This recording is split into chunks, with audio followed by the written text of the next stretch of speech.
and welcome to MAGFest. I hope you're all as excited to be here as we are. My name is Clay. This is my buddy Reese. We're a couple of college friends who bonded over our shared loves of video games of all kinds. Tonight we're going to talk to you a little bit about some FMV games we love, or that at least are important. And if you don't know what an FMV game is, you're definitely in the right place. If you're pretty knowledgeable, some of this may be old news, but we hope to leave you hopefully having learned something at the end of this hour. And on that note, our rehearsals have run pretty tight, so we're going to jump right into it. Reese, take it away. How's it going, folks?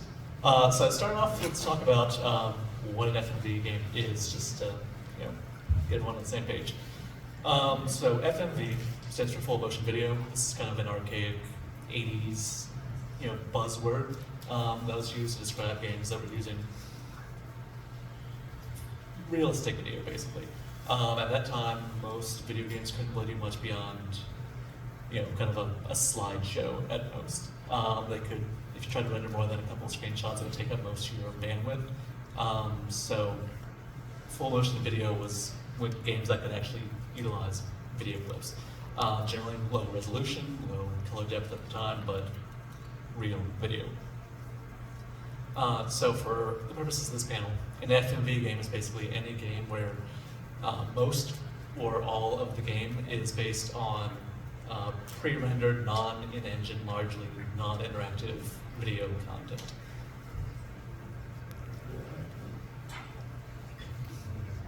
All right, so this is a slide just kind of giving an example of what we're talking about.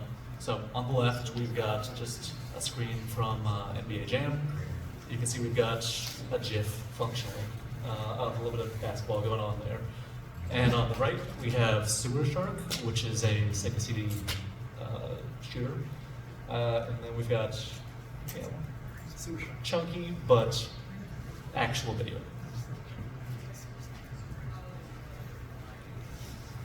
So we're breaking FMV games down into 3 different categories. We've got cutscene only, hybrid, and full FMV. For cutscene only, these are games that would leverage FMV content, be it live action or animated, mostly just for cutscenes, some like sizzle reels before the game started. Think like Tony Hawk. Ones that we think used it in an interesting way. Here I've got Metal Gear Solid 3, which uses something live action footage of like Bay of Pigs and Cold War newsreels to flesh out the Blitz points in cutscenes. And then Minnesota Fat's Pool Legend on Saturn, which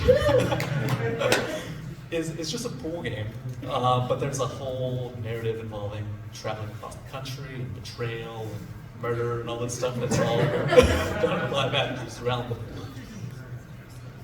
pool. So for the hybrid, that's games that will use some sort of video element prominently, but there's also normally rendered material as well. So I think a good example here is stuff like the PS1 Final Fantasy games, where you have backgrounds that are completely pre-rendered and animated, but you don't interact with them, you're just superimposed onto that content. And then finally there's full FMV, where more or less the entirety of the experience is video content. That's most of what we'll be talking about, and that's going to be your Dragon's Lair, Sewer Shark, stuff like that. All right, so what are some benefits of using FMV? So first of all, you have real actors, and if they are skilled actors, then you can get something that's pretty solid out of that experience. I think that at least early on, to appreciate FMV games, you really need to appreciate camp. A lot of early developers didn't have the chops or the background experience of actual film industry work, so it's a little cheesy. But as we progress, and as Clay gets into some later examples, the fidelity and the quality of the acting is going to go up dramatically. Some developers think that for certain types of stories, you can't tell them effectively unless you have real actors. So that's a benefit if you have that mindset. And at least early on, depending on your skill set, what tools you have available to you, it could have been easier to develop an FMV game than a traditional video game. You wouldn't have to know anything about pixel art or 3D rendering or rigging or anything like that. You just you'd know how to film. All right, so what are some challenges? A lot, quite a few. So the main issue for most of these is that since this is pre-rendered video content, how you can actually engage with the game is going to be pretty limited. Let's say, for example, if you have a 3D action game like Bayonetta or Devil May Cry or something, the engine, the physics engine and stuff like that is going to handle a lot of your animations and how you're interacting with content. You don't have to explicitly plan out and code out every single use case. With FMV, you do. Anytime something happens, you have to film, what happens if I did it right, what happens if I did it wrong. And to do that effectively without having a lot of jump cuts is going to be difficult. So you'll find that, at least early on, a lot of FMV games are going to be things that don't have to account for too many different use cases. So shoot 'em ups, where you're going to explode or not explode. Detective games where there's just dialogue inside of cameras. Or like choose your own adventure games where you really just pick a different dialogue. And then it goes to whatever you pick. Also, for a lot of the earlier systems, like Sega CD and TurboGrafx, as you can see from the screenshot, the fidelity of the video is low. This is a game from the desert, which came out on the TurboGrafx in 1991. Resolution was maybe 240p at best. I think sub 256 colors on screen at once, so it's pretty chunky. I'm gonna see if this will play for us. It doesn't seem to want to, so that's exciting. So, all right, well, it's going to be a problem later, but you get the idea here. It's not working later. We have an alternate plan here, but we'll move on for now. Yeah, so what's fascinating about the development of FMV games is that whereas traditional video games kind of followed a linear path of progress technologically, where you go, NES, Super Nintendo, N64, GameCube, it gets more realistic the further you go. FMV games kind of had an inverse bell curve, where they started off high fidelity, became really chunky and gross, and then became high fidelity again. And that's because starting off, we were using laser discs. Chloe brought a prop here. If anyone's not familiar with the laser disc.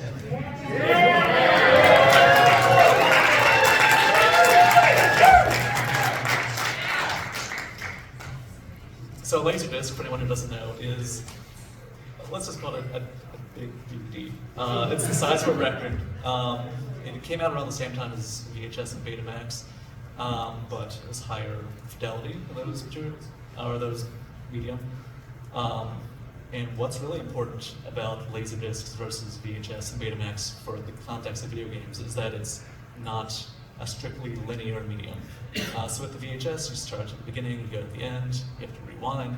But with the Laserdisc, much like a CD or a DVD, you can jump to different places in the data, which is great if you need to show different use cases.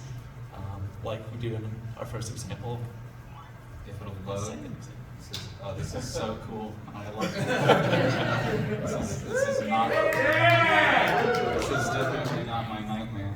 I'm gonna just slide that over. I think I am gonna do that. All right, check this out. You're on it. Please, I'm begging you. Just Start work. right-clicking it. Is one of those play? I don't think so. Well, check this out. I'm bringing it back. Hold on.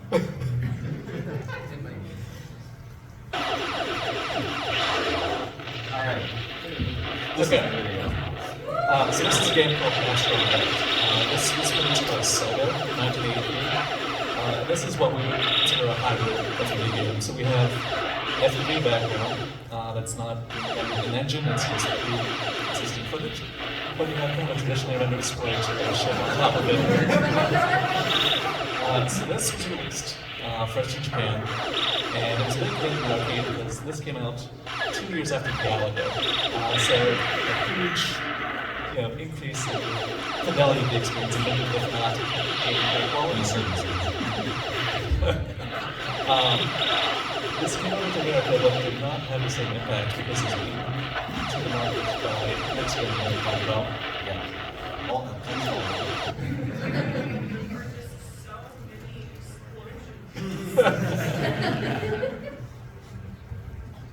All right, no, come on. Come on. All right. This is great because, like I said, when we rehearsed this, it took us like 58 minutes, so we have a lot of buffer. Okay, all right.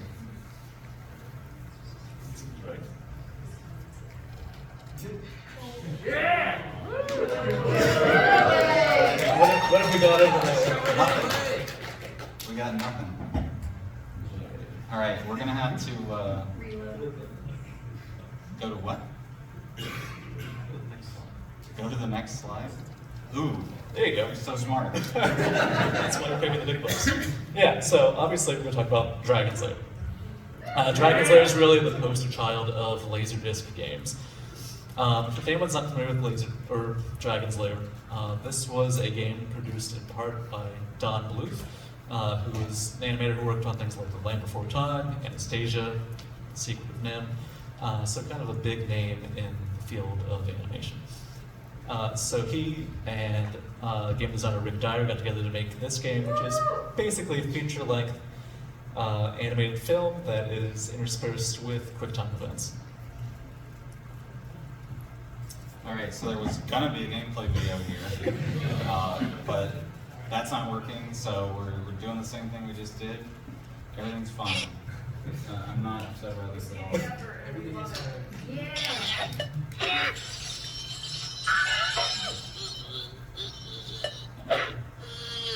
Yeah, so imagine going to the arcade in the early 80s. You see Pong, you see Galaga, you see Pac-Man, and then you see this.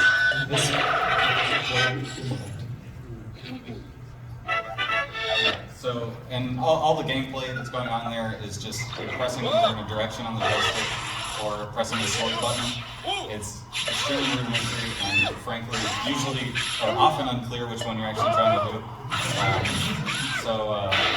Also, it cost, it was generally recommended to charge 50 cents per play for this at the time because of its fantastic visuals. So, it's a very expensive game to play. Yeah. Okay, this is so awful. It's okay. All right.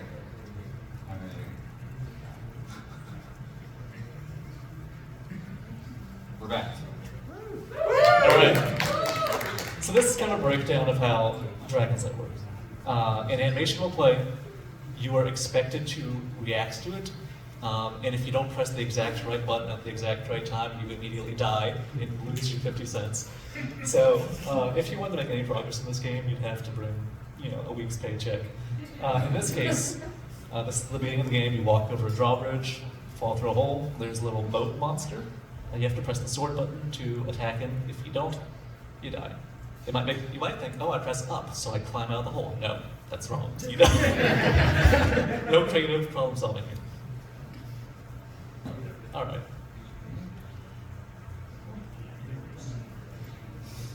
All right, so Dragon's Lair was successful enough that it did kick off a bunch of similar games. So we got an actual sequel, Dragon's Lair 2. Bluth also worked on Time Ace, which is like a sci-fi version of Dragon's Lair. And then we got, or Space Ace, sorry. And then we got things like Road Blaster / Avenger, and Time Gal, and Cliffhanger, which follow the same sort of formula. I do think that Road Avenger works better than Dragon's Lair does because it gives you on-screen prompts to tell you what to do. And you're driving a car, so it makes more sense contextually than it does when you just walk around a castle.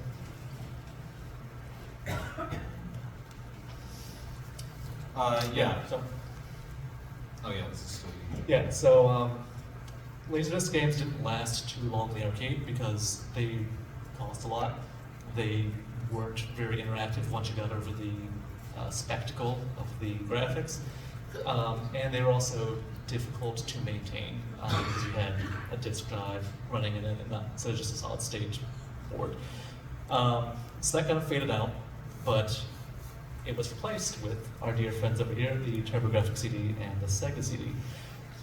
These came out around 1990-91. The TurboGrafx CD was the first CD-based video game system. And their approach was more so, let's put out the normal games we put out, but either longer or at better quality music. But Sega was like, oh, we're in a fight with Nintendo. We need to do something that they can't do to get more of a market share. Let's make a bunch of FMV games. So here's some examples of what the games they were putting out look like. Yeah, obviously you want to play Slam City versus Sky Pit instead of Chrono Trigger or Donkey Kong. Because look at the fidelity of this.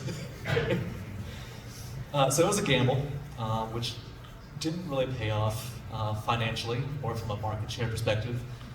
But there's still some interesting material out there if you're willing to put up with some eccentricities. So one of the primary companies that Sega worked with in this period was called Digital Pictures. They were headed by a guy named Tom Zito. Tom Zito thought that FMV games were the next big thing. He thought, once we roll these out, there's no way people are going to be satisfied with traditional, pixel art. Those are going to go the way of the dodo, and this will become the future. That didn't quite happen. But while they were working with Sega, they were pretty prolific. They put up quite a few games. First, Sewer Shark, which we briefly touched on before. But they also brought probably the most famous Sega CD FMV game, Night Trap.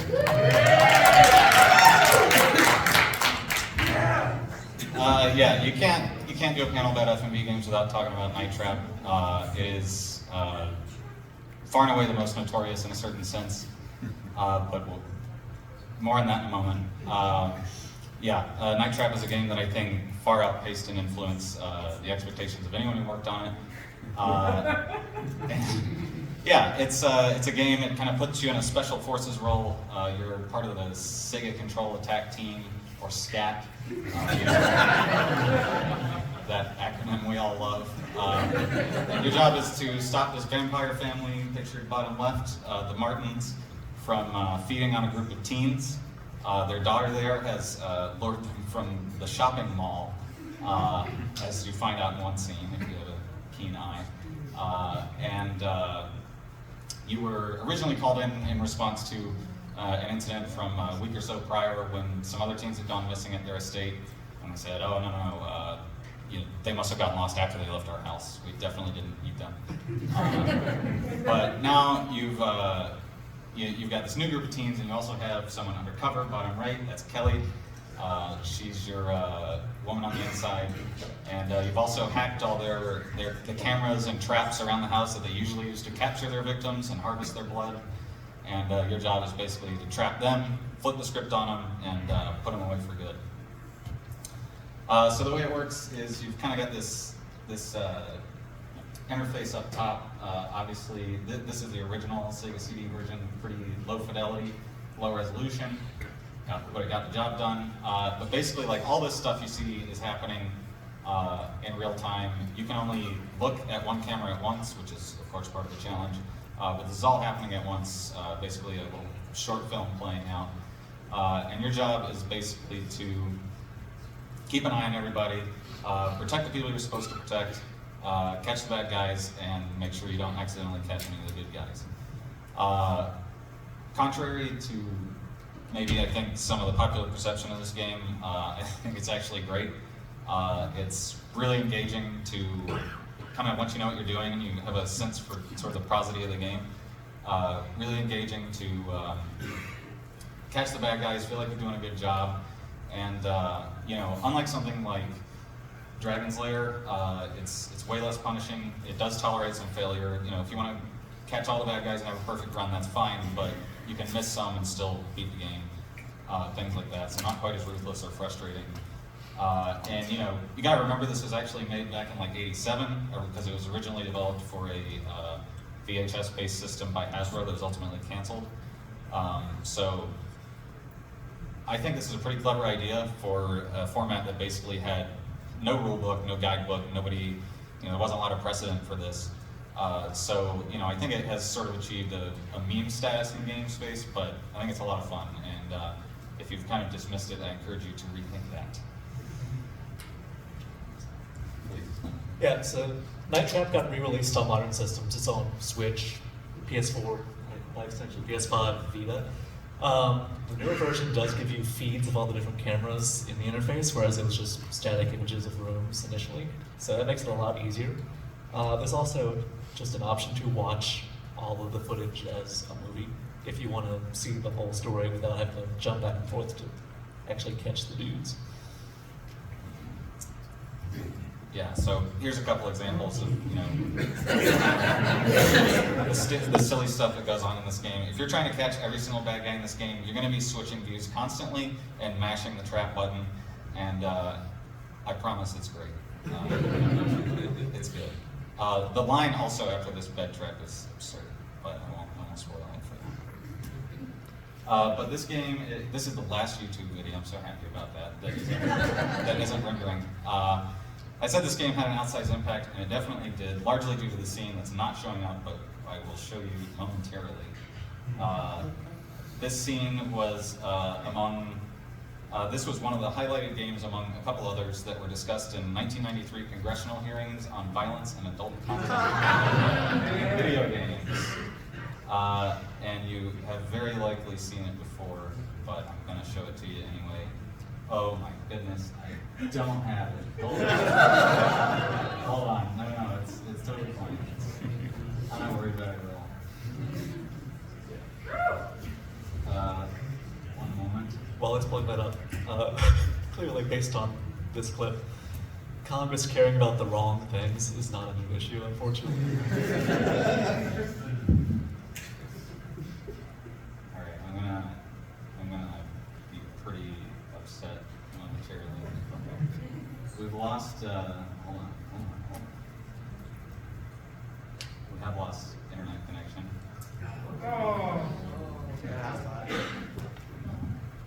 Can I get you to sign us in again? Yeah. Thank you.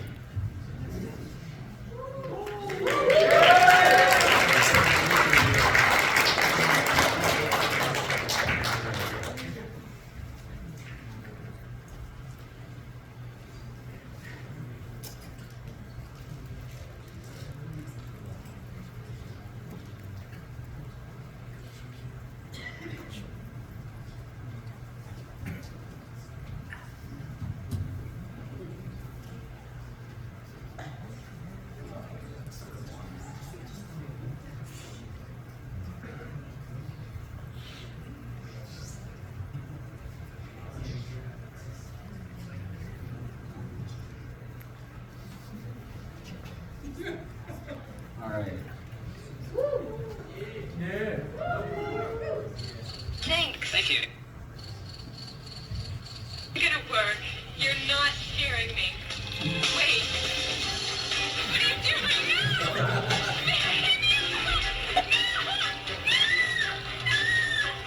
No!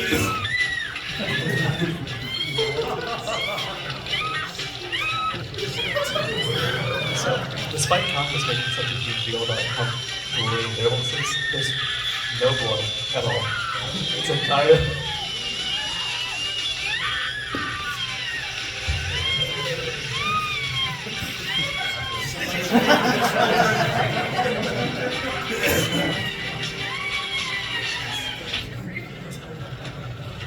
I don't believe what I just saw.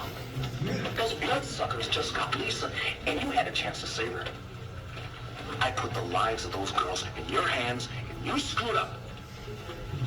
I'm pulling the plug on you before you do any more damage. So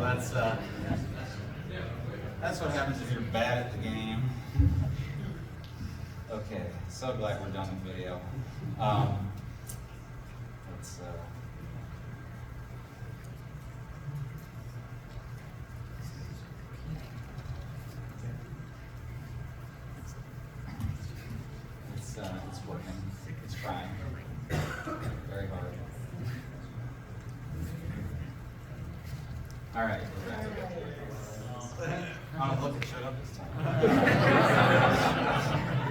Yeah, so, this scene was taken way out of context.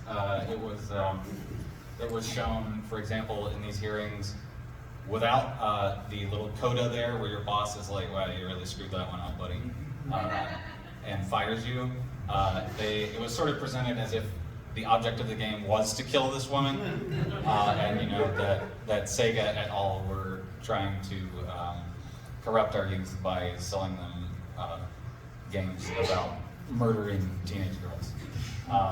Obviously that wasn't the case, but you know, that's how these things go sometimes. So this, the result of this, wow, it's gonna play and everything.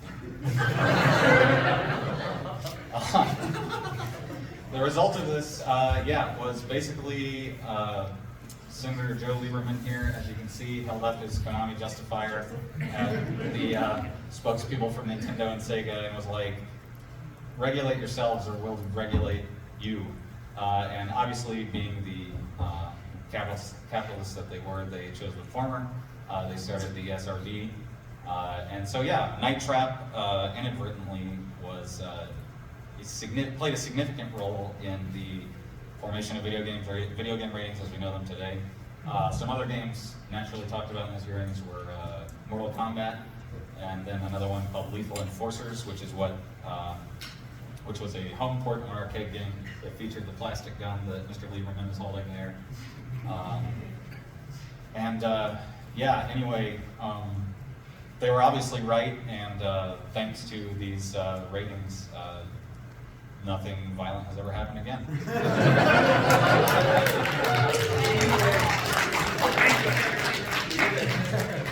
I mean, in all seriousness, so obviously I think this is a way that Night Trap's impact was far outsized from the kind of silly and campy, but genuinely fun game that it is. I do think it's good on the merits, and it should not be thought of only as the game that did this. Like Reese said, it's got a port to basically all modern platforms. That's super cleaned up, you know, high definition video, everything, improved interface, a lot of behind the scenes stuff, interviews, etc. I really don't think there's a better time to play it than now, so really, if you take nothing else away from this panel, please play Night Trap. So digital pictures continued to be quite prolific into the mid-90s. They went on to do a number of other cool projects. They iterated on the Night Trap idea with a game called Double Switch, which sort of took place in this like haunted hotel. They tried some light gun stuff with games like Corpse Killer and Ground Zero Texas. They made a basketball game with Scottie Pippen that we showed you earlier. They even made a couple make-your-own music video games with artists like NXS and Marky Mark and the Funky Bunch. If that's more your speed. There was really nothing they wouldn't touch, and I do admire that about them. They threw a lot of stuff at the wall. A lot of it didn't work, but you know, they were out there doing stuff. Man in the arena or whatever. Marky Mark worked though. Obviously, that was the highlight. Yeah, that's the highlight. Tom Zito, the founder we mentioned earlier, he was, like we said, real true believer in the format. In interviews, he insisted that FMV was the future of video games. He's like, computer graphics will never catch up and be able to convey human emotion like, you know, live action video will. And, you know, he sort of envisioned this future with like an interactive set-top cable box. This was the future of home interactive entertainment. You would, you know, watch your stories and, you know, choose your own adventure or whatever. Unfortunately, his company went defunct like a year after he said that, so the game-playing public did not seem to believe in his vision, and I suppose we'll never know if he was right. Nevertheless, the 90s wore on, and we started to see wider adoption of CD-ROMs on PCs, and with their significantly increased storage capacity compared to floppy disks, this brought the power of FMV to yet another home platform, the PC. And a game I want to talk about in that space is Phantasmagoria. I think this game is a really just fascinating bit of effort, is how I'll put it. It was conceived of and written by Roberta Williams of King's Quest fame. Like that game, it is also a point-and-click adventure. The game is about this couple pictured here that just has bought a haunted house and moved into it, unbeknownst to them, of course. Shortly after moving in, Don, the husband there on the left, starts kind of behaving erratically, a little violently. You know, he has clearly changed from the loving husband he once was. And the protagonist, Adrian, on the right, has to survive the horrors of the house, solve the mystery, try to save her husband, etc. You know, we were just talking about a very controversial game in Night Trap. This one was also somewhat as well, but you know, I guess Congress had washed their hands of it by that point, so they had to do another round of hearings. But yeah, it featured a lot of gory and explicit cutscenes, heads getting torn open, and yeah, it's a lot going on here. But I figured y'all are all probably plenty traumatized by the Night Trap clip, so I decided not to include those here. But here's a nice, you know, screenshot of the lovely family having a picnic with their cat to hopefully calm everyone's nerves. Yeah, what sets Phantasmagoria apart, I think, in this space is that it takes a really visually striking approach of pre-rendering all of its environments in 3D while overlaying blue screen performances by all of its characters to convey the action. Every movement of the protagonist around the environment had to be painstakingly shot, performed, and then digitized into the game, which just seems exhausting. Half the reason I wanted to tip my cap to this game is that I just think it would have taken an extraordinary amount of work. Digitized sprites like this, of course, have been done before in games like Mortal Kombat, but in cases like that, that was usually, you know, 5 or 6 frame tight animations. Nothing nearly as ambitious as this. The movement here is truly full motion. And there were a couple other games like Wind Commander 3 and Under a Killing Moon that also beat it to the punch. But again, in those games, typically the performances were stationary, so they wouldn't have to worry about, you know, okay, is it going to look right when this actor is moving around the scene? They didn't want to have to worry about that kind of stuff. And then also the protagonist moved around with a first-person view, so they wouldn't have to worry about animating that either. Phantasmagoria cut no corners. And so, yeah, got a GIF here, not a video, that hopefully will load and show you a little bit what I'm talking about. You can see Adrian here. This is sort of opening scene of the game, walking around the house. You know, you can see how she's always appropriately scaled. You know, I think like something like this, her just walking over to this door, opening it, closing it behind her, walking outside, lighting her, you know, appropriate for the scene, all that sort of stuff would have taken an extraordinary amount of effort. I find it really impressive. You know, obviously today, you know, there's artifacting, it's not the highest quality. This obviously looks very 1995, but I just love it, and I think it's one of the more interesting ways I've seen, you know, live acting transposed into a video game in a way that, you know, in certain ways maybe isn't as limiting as something like Night Trap, which is, you know, fully live action footage. But as it happens, Phantasmagoria isn't even actually the first haunted house game on PC to use superimposed live acting. That honor belongs to the 7th guest, which is, I'm gonna see if this works. I have my doubts, but yeah, Phantasmagoria could kind of be seen as an iteration on the concepts brought forth by the 7th guest. The 7th guest was one of the very first PC CD-ROM games ever released. And in this game, you proceed through another 3D pre-rendered mansion, solving puzzles, you know, a little bit like Myst or something like that, and occasionally see visions of the past. These visions are of the eponymous guests who were invited there some decades ago for what they thought was a party. It turned out they were then thrust into a competition to see who could kind of solve the mystery of this, you know, reclusive, wealthy guy's house and receive his grand prize. He invited them all because he knew they had specific vices or they had debts or things like that. So there's, you know, lots of backstabbing, both figurative and literal. It's a compelling little game. Obviously, you know, it's kind of silly. The acting is of the time and of the budget, but it's a lot of fun. And unlike some of the other games we talked about, it was critically well received at the time. It was a killer app. It helped drive the adoption of the CD-ROM drive in the PC space. So, kind of a big deal. Hopefully, pressing play will do what one would think it might.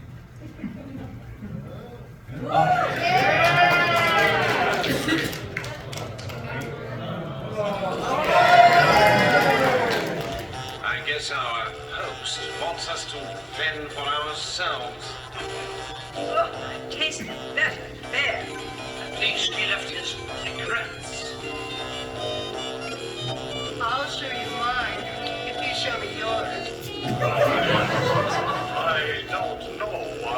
Oh, it says that we're each to have a piece. Exactly the same, including the symbols. What? That's impossible.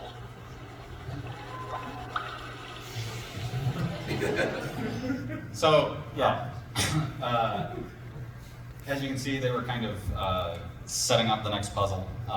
To the best of my knowledge, is not impossible. But yeah, like Phantasmagoria, you kind of see that the overlaid performances have some artifacting, but the developers ultimately felt that the chroma key artifacts weren't actually that big of a deal. They actually thought that they kind of made the people look more ghostly. So they didn't like obsess over getting that just right, and I think that's kind of a fun way of making the sort of technological limitations of the time work for you. So I really like that. Anyway, if you, like me, have had your mind blown by the sheer realism of the past couple of games I've shown you, and think that all games should aspire to an aesthetic like this, then as a quick sidebar, I got great news. The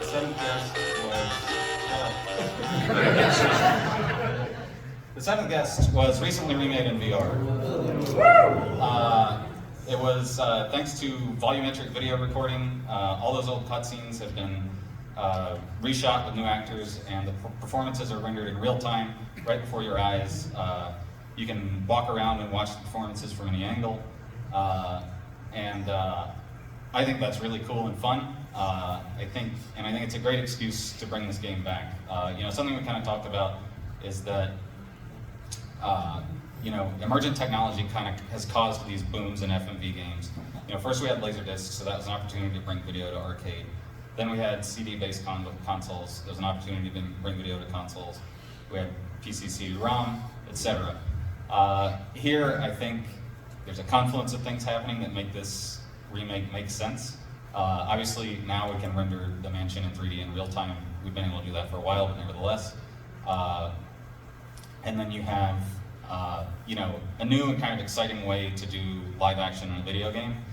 And, they rebuilt a lot of the puzzles from the ground up for VR. So they're playing with a lot of different tech, and it makes sense to bring back in this sense.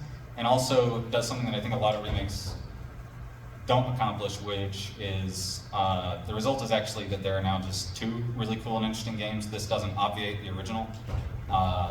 If anything, it makes it more compelling for people like me who came to this first. Yeah, so I just tip my cap to that because I think it's hard to do, and cool. Yeah, really quickly, this is what a volumetric video setup looks like. You're shot from all these different angles, you're lit from all these different angles, and then that can be, thrown into a 3D real-time environment. To the best of my knowledge, no other games have used this tech yet. I could totally be wrong, but in any case, I think it's really cool.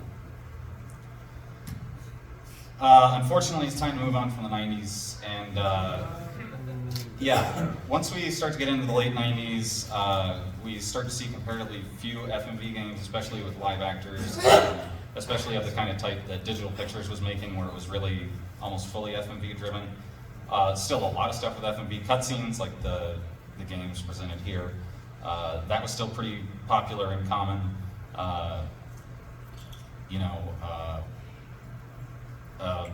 A lot of times developers would use it to, do scenes of higher 3D fidelity than they could in engine. There's a rather famous scene in Final Fantasy VII that comes to mind. But yeah, that was kind of more what we saw. We didn't see the kind of stuff that Tom Zio was obsessed with. And so for a while it kind of seemed like maybe this design philosophy was going away. But I'm pleased to report it very much has not. In the mid to late 2010s, FMV games have really started to make a little bit of a comeback. Some of them have reviewed pretty well, and brought some prestige to, I think, a genre or format or whatever you want to call it that maybe has been thought of as limited or gimmicky or not that good. That was never true, but some people thought that. And yeah, there's been a real bevy of stuff published in the past decade or so. There have been remakes and remasters of some of the classics, like we mentioned earlier. Yeah, arguably never been a better time to be into these sort of games. So I'm gonna try to quickly run through some of the highlights of the past 10 years or so, just to give y'all an idea of kind of the breadth of what's been coming out the past while.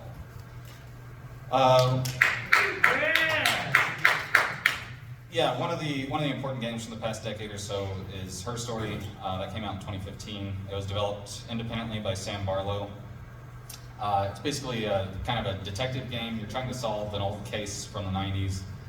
Basically just drops you at an old police computer, and you have to sift through a bunch of footage of police interviews with a lone British woman. Your job is to figure out what happened with her case. And Barlow said that he chose to implement this game as FMV because he thought it was easier to convey kind of the emotion and the acting directly through video rather than try to accomplish the same with a 3D model, kind of echoing some of what Zito said all those years ago. And I think he was kind of vindicated. This was pretty critically well received. So yeah, the way it works is a little bit of a contrivance, but I'll allow it because it's interesting. This is what the interface looks like, very 90s Windows kind of environment. The only way you can query the database is by searching with text, entering like you would on Google or whatever. And the search engine will match what you enter against the transcripts of these interviews, yielding any clips that match your search terms. This can lead to a really fun kind of chain reaction where maybe in one video you learn somebody's name, so you look that up. In another video you find a place of interest or an important date, something like that. And you can really go down a lot of rabbit holes. And the interesting thing about this is obviously there is underneath this a chronological linear narrative, but the game basically guarantees that you will not experience it linearly. And furthermore, that basically everyone who plays it will experience it in a different order. And I think that's a lot of fun. Again, does it make a lot of sense that this computer wouldn't just let you open the files that exist on it? No, but whatever. It's cool and fun, and yeah, I think it's really interesting. And just briefly, here's kind of a still from the game. As you can see, it's shot in 4:3, as was the style at the time. And Barlow also ran it through a VCR to really try to achieve the look of the time. He iterated on the idea in 2019 with a game called Telling Lies, which used almost the exact same kind of system, but I think more interestingly in 2022 with Immortality. In this game, the idea is very similar. Once again, you're kind of solving a mystery. In this case, the question is, what happened to Marissa Marcel? Marissa Marcel is a fictional actress who shot 3 films. They were shot in their entirety, but none of them were ever released. On top of that, she was basically a recluse the entire time, didn't make many public appearances, so this kind of led to an in-universe, kind of internet fandom that was like, well, what happened? What's going on with these? Why did these never come out? And finally, someone has dumped all of the footage from all of the movies in your lap, and you got access to everything, except immediately you don't actually. There's a bug on the little machine you're using, and you actually only have access to 1 clip. This is, again, another contrivance, but you gotta do what you gotta do. And instead of querying with text and searching for something that might exist in the subtitles or whatever, this time you are looking around for objects or people or things of interest within the scene. So the way it works is, for example, you may be watching a clip from the first movie, and it zooms in on a key. You can click on that, and it'll create a match cut and jump to a scene from another one of the clips of someone else holding keys. Do that again, it'll jump to another scene where a character is receiving a key card at a hotel. and I think this is really cool. It has a similar effect to her story where you can really, I mean, you can get 5 or 6 clips deep before you actually remember to watch any of them in full. I think that's a lot of fun. In an interview, Barlow said he was kind of going for the the feeling of exploratory reward from Breath of the Wild, which he said admittedly was a high bar. But I think, like, to a certain extent, with the inherently non-interactive medium he's working with, he kind of accomplished what he was shooting for. But, you know, his idea was that anything you can see in a scene should be rewarding in some way. You should be able to follow, you should be able to say, I want to go see where that leads me, and it should reward you in some way. You know, you may not solve the mystery immediately because you're a genius, but it will, you know, it'll at least yield more content from these 3 entire films he made that, you know, were kind of period pieces from the 60s, 70s, and 90s. Or, you know, shot as if they were made then. Yeah, a lot of really interesting work went into this. And I think it's a really clever way to directly interact with video that, you know, echoes some of the cleverness of like Night Trap and things like that, where this is really a fully original idea that hasn't been done before.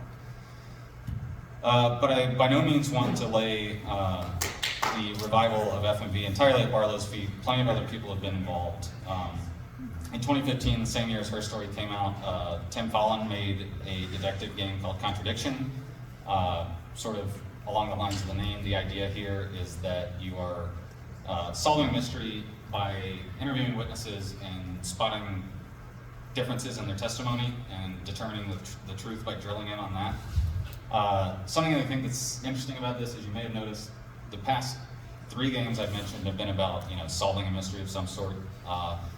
And, you know, there was we recently showed a Sherlock Holmes game earlier. The detective game is very popular in this space, I think, because I think it's conducive to it. You know, the action is largely dialogue driven. That can all be done with live actors. If you're investigating a scene maybe for evidence or whatever, that can also be done with still images of you know, real life places or whatever the case may be, you know, or brief clips interacting with those scenes.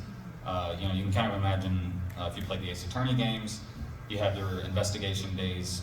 Those are all generally just still scenery. You tap on the screen where you think you see something of note. By the same token, the courtroom scenes could be live action if you wanted. They did make an Ace Attorney movie, after all. So yeah, I mean, I think really anything that doesn't rely on kind of a physics engine and is much more dialogue driven like this is kind of something that could work in this space, and it's just a matter of somebody deciding that they think is the best path for it. Yeah, another data point on that is that Square Enix actually put out an FMV game a couple years ago called The Centennial Case. Once again, kind of a detective deal. But yeah, so big, large-scale third-party developers are starting to put out FMV games, whereas previously that would be, you know, completely out of the scope of something they'd be interested in. Yep. On a similar note, another game from 2019 was the interactive thriller Erica. This was published by Sony for the PS4 and later ported, I believe, to mobile platforms. This was developed by Flavorworks, and Sony brought it to PlayStation, I think, to sort of kind of broaden the audiences they were appealing to. This is, you know, mostly a branching narrative game. It's almost entirely live action, and your only real interaction with the game at all is to make decisions, you know, and then stuff happens as a consequence. This originally used Sony's PlayLink, I think it was called, for PS4. Pretty short-lived companion app. Again, trying to kind of expand, you know, into that maybe more casual, to use a term I don't like, space. I don't mean that in a demeaning way, just, you know, broaden their audience and, you know, see if this interested people. Ultimately, I don't think it did that well for them, but Telltale Games, which apparently still exists, acquired Flavorworks, who made this game, which I think is pretty interesting. Telltale, of course, made things like The Wolf Among Us, Walking Dead, those sort of branching narrative games with traditional graphics. I'm interested to see if they are maybe, you know, maybe their next project will be live action, and that's why they made this acquisition. All speculation, but we'll see.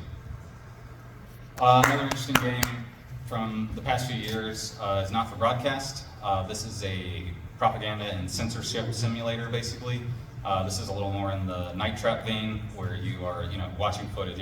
Watching footage, and you have to react and, you know, enact the censorship rules of the state you live in. This one is of note because it has the record for most FMV recorded for a game at 43 hours. Very ambitious, very interesting. You know, I think it also has sort of like a papers, please approach where you can choose to do the things you're supposed to do or not and experience the consequences thereof. Yeah, interesting game. Obviously, there's some political commentary at play, so you know, your mileage may vary with that, of course, but yeah, this is an ambitious project. Another one I really love is Games like Squad 51 versus the Flying Saucers. I really wanted to give this game its flowers during this panel. This is a game developed by LumiArts, a small Brazilian studio. They produced a shmup of all things with FMV cutscenes, a sort of an homage to 50s sci-fi and kaiju films and things like that. We mentioned earlier we weren't going to talk a lot about games that only really use FMV for cutscenes, but I think this is an exception because the cutscenes and the gameplay itself really kind of complement each other to create a sort of cohesive art direction. The director of the game, Marcio Rosa, talked about how he really obsessed over, you know, getting the shaders just right in the game and you know, making sure to animate enemies at certain frame rates that would have been appropriate for the movies at the time. I think it's really brilliant. There's a lot of great you know, set pieces, a lot of great enemies that really look like they're ripped right out of the movies from those times. Can't recommend this highly enough. I would also say it's a good kind of starter game, I would say, for both FMV games and for shmups. You know, shoot 'em ups are generally considered rather unforgiving genre, deservedly so. But I think this is a really beginner-friendly one. It's not too frustrating. I'm by no means an expert at these, and I knocked it out in a couple hours.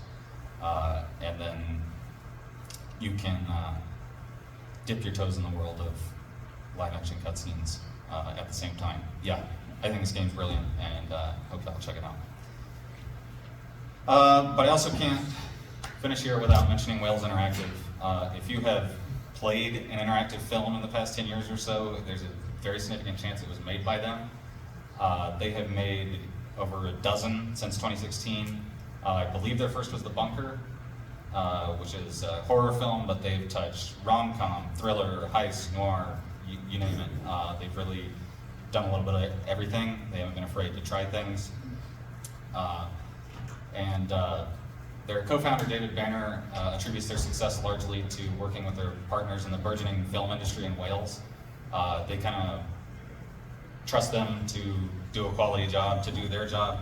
You know, they, as a game development studio, think that they have a solid branching narrative engine and that they can, you know, stitch everything together well and come up with good concepts, and then they pitch those to the filmmakers and let them do their jobs.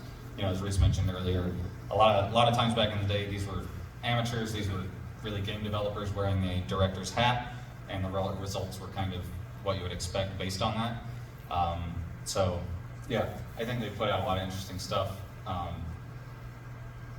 Some better than others, but nevertheless, they seem to have found a path to, you know, profitability with these, and I'm glad to see it. I think it's heartening.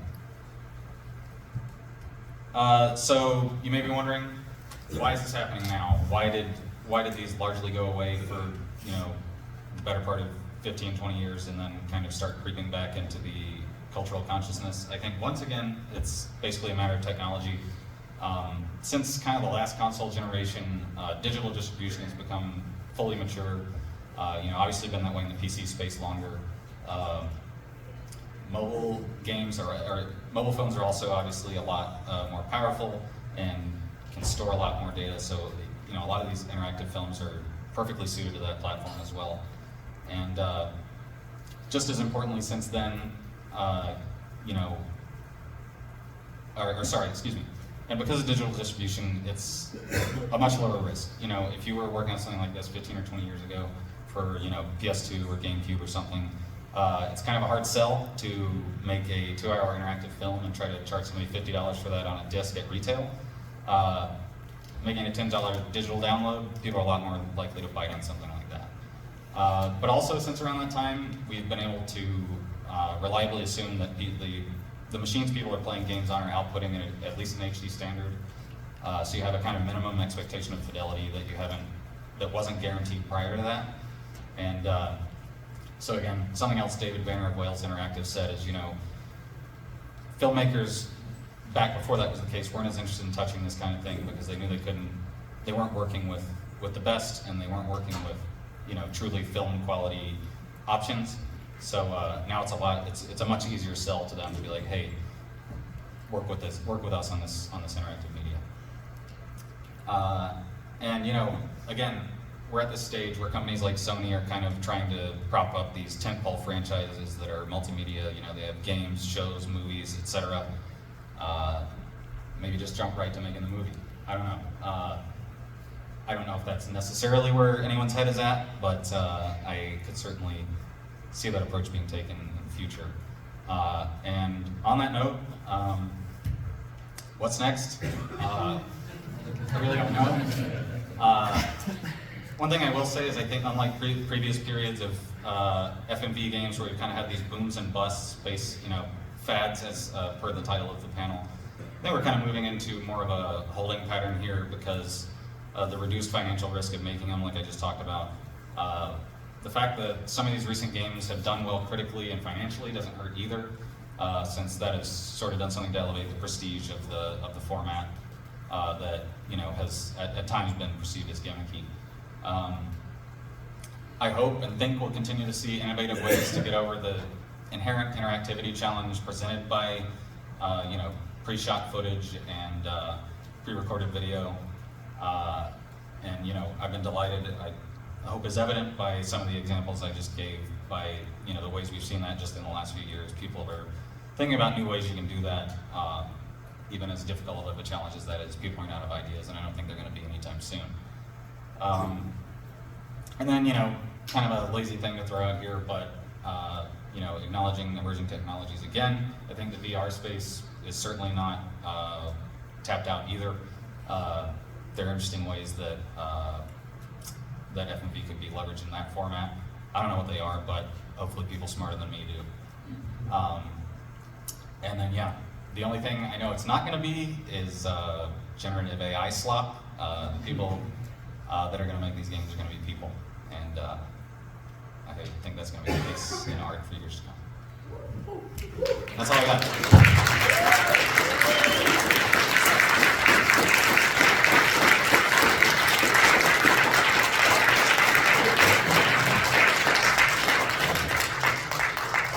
I think we have 40 seconds for questions.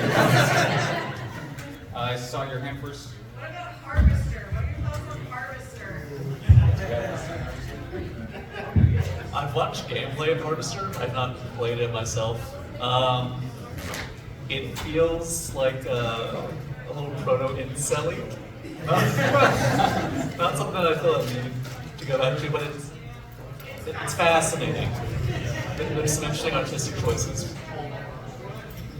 Oh, great. I was going to ask if you thought a game like Harvester or even Phantasmagoria could, like, not those games specifically, but things like audience games like those, like, type of genre of FMV games in particular?